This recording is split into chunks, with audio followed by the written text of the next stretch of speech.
Hi, everyone. This is Joe Gentile from Sarraf Gentile LLP.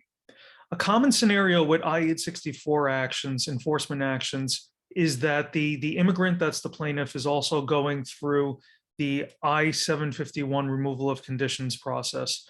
That's where they try to have their green card go from a conditional green card to a permanent green card. And the primary thing that the immigrant has to show in those cases is that the marriage that they entered with their spouse was bona fide, it was real at the time it was entered.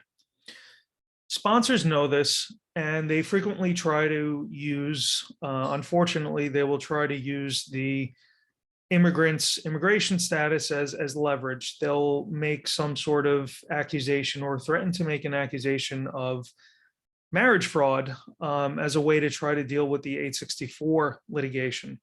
So this is problematic for the sponsor on three fronts. So number one, sponsors are generally misguided if they think that having an I-751 denied is going to relieve them of liability under 864. Even if the 751 is denied, the obligation for support still exists. The obligation for support exists until the immigrant departs the country. If there's a 751 denial, the immigrant, number one, even if they do depart the country, there's a strong argument that the sponsor is on the hook for all the support up until that point.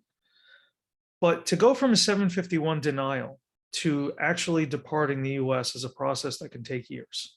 So that is not something that's going to end the case by any measure, or even really minimize the damage in a meaningful way.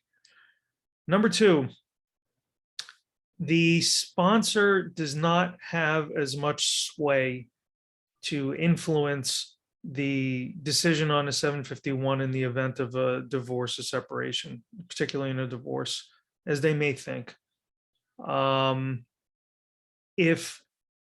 If the immigrant has evidence that the marriage was bona fide at the time it was entered, and there's a lot of different ways that they could present this evidence: joint financial lives, joint leases showing that they live together. I mean, this is a whole nother video itself, but there's a lot of ways to show this.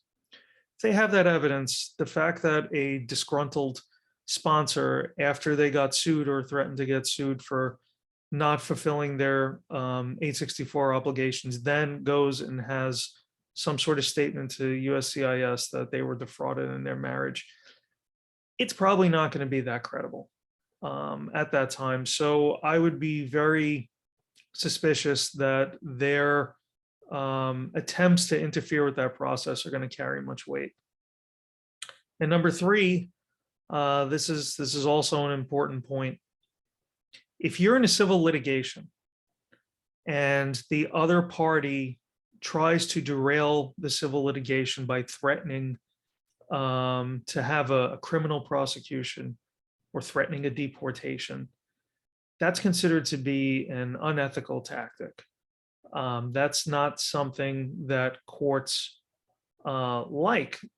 Cases are supposed to be decided on their merits. People are not supposed to get bullied out of court by threats of doing things like deportation or criminal charges. There have been cases where attorneys representing sponsors have made similar threats, and those attorneys were sanctioned. That means that they were fined and had to pay money to the immigrant because these types of threats are just considered out of bounds.